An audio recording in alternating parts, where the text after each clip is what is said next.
So another type of compound inequalities is the AND version.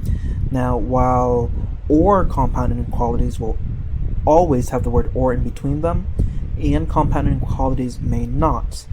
So how do we tackle these types of problems? Well, the idea is that instead of balancing two sides in an equation, for example, you don't have to write this down, but in a regular equation, 2x plus 1 equals 7, we imagine that the equal sign is sort of like a border wall. So whatever math operation you do on one side, you have to do the other. So to solve this, we'd have to subtract 1 on the left, which forces us to subtract 1 on the right, hence balance both sides.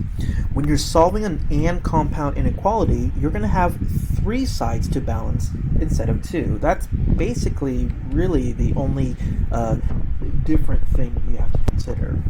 So let's dive into a couple of examples. Say, for example, I ask you to solve 28 is less than 3x plus 10, which is less than 37.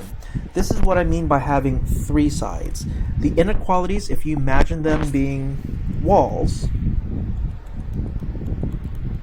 notice we have 3 sections: the left section, the middle section, and the right section. So whatever you do in one section, you have to do the identical thing to the others. Now your primary focus is always on the variable, so in this case the variable's in the middle section. So I'm going to do everything I can to solve for this x. This is just regular algebra 101. I hope everyone agrees that to solve for x I would have to minus the 10 first, but if I minus 10 in the middle, I have to minus 10 on the left and the right. That's the only real difference. So let's continue going. 18 is less than 3x, which is less than 27. And then the last step is to divide out the 3. So we have 6 is less than x, which is less than 9. There's our answer. Easy peasy. Let's try to do another example without drawing all these dotted lines. Let me take off the training wheels, so to speak. So let's solve negative 53 is less than 7 plus 10x, which is less than or equal to 57. So I want to solve for x. X is in the middle here, so I'm just going to focus on the middle. So hopefully everyone agrees that to solve for x, I have to subtract the 7 first. But what I do to the middle, I have to do to all 3 sides. This gives me a negative 60, less than 10x, which is less than or equal to 50. Divide both sides by 10, or excuse me, all 3 sides, not both, all 3 sides. And that gives us negative 6 is less than x, which is less than or equal to 5. So that's basically solving AND compound inequalities in a nutshell. It's just merging, it's just using the same inverse operation skills that we have for regular equations and inequalities, except you have multiple sides to balance. The only time or the only situation where this does not work is if you have variables on all 3 sides. For example, solve let me see if I can find a good example here. Solve 2x plus 3 less than or equal to 5x minus 9, which is less than or equal to 9 plus 4x. Boy, that looks like a complicated problem. So, my earlier tip, just focus on wherever the x is. Well, in this case I can't, because I have x's everywhere. When you have an AND compound inequality where you have x's everywhere, you're going to have to break this up into 2 problems. How do we do that?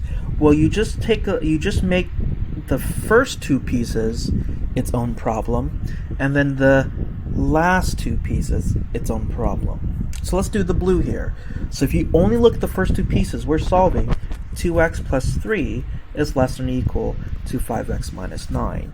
And I hope this should be a relatively straightforward linear inequality for us to solve. So the first thing I'm going to do is subtract 2x from both sides. Let's go ahead and add 9 to both sides and divide both sides by 3. So you get 4 is less than or equal to x. Now let's work on the yellow equation. Again, the yellow equation is just the last two parts together. So 5x minus 9 is less than or equal to 9 plus 4x. So that's the only thing you really need to do when you're solving these types of problems. If there are x's everywhere, just break it up into two smaller pieces. So let's go ahead and subtract 4x from both sides. So that's x minus 9 is less than or equal to 9. Adding 9, x is less than or equal to 18. Well, that's sort of great and all, but how do we write our final answer? Because you don't want to leave it like this. You want to blend them together. Well, let's go ahead and write our two answers together. Notice something interesting here. 4 less than or equal to x, and then x less than or equal to 18. So I purposely lined up the x's so you can see something. Can you imagine sort of like squishing these two sentences together? So if we were to squish these two sentences together, the x's merge. Less than, you just bring everything else down. So that's one way, so that's your answer there. So that's one way you sort of like blend your answers together if you ever had to split them apart. Make sure all the inequalities say less than, line up the x's, and then just blend your answers together. Let's see that one more time with one final example. Suppose I ask you to solve negative 5x plus 2 is less than or equal to negative 6 minus 9x, less than, which is strictly less than negative 8x minus 3. So here in this case, I can see that I have variables everywhere, so I can't solve it in one go. So I'm going to split it apart into two pieces. The first two will be its own problem. The last two will be its own problem. So let's solve the blue here. Negative 5x plus 2 less than or equal to negative 6 minus 9x. So solve it however you will. Let's go ahead and add 9x to both sides. So I have 4x plus 2 is less than or equal to negative 6. And let's subtract 2. 4x is less than or equal to negative 8. Divide out the 4. X is less than or equal to negative 2.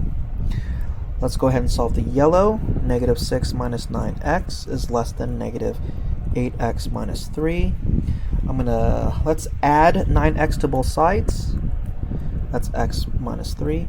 Let's add the 3 over. So you get negative 3 is less than x. Now we have all of the inequalities as less than. That's sort of the important thing. If the inequality doesn't say less than, then you're going to have to swap things around. So the way you want to order this is from least to greatest. Basically line up the x's here. So I'm going to write the blue here. X is less than or equal to negative 2. I'm going to write down the yellow. X and then negative 3. So I'm just going to basically write my answers all over again, but with the x's lined up, assuming that the inequality says less than. So then your final answer is just blend these two guys together. What do I get when I smush these two sentences together? Negative 3 less than x less than or equal to negative 2. That would be the final answer I'm looking for. So for this topic, you'll have two things to solve or to do. Can you solve simple and compound inequalities when the x is just in the middle? And can you solve slightly more involved compound inequalities where there's x's all over the place? So give it a practice.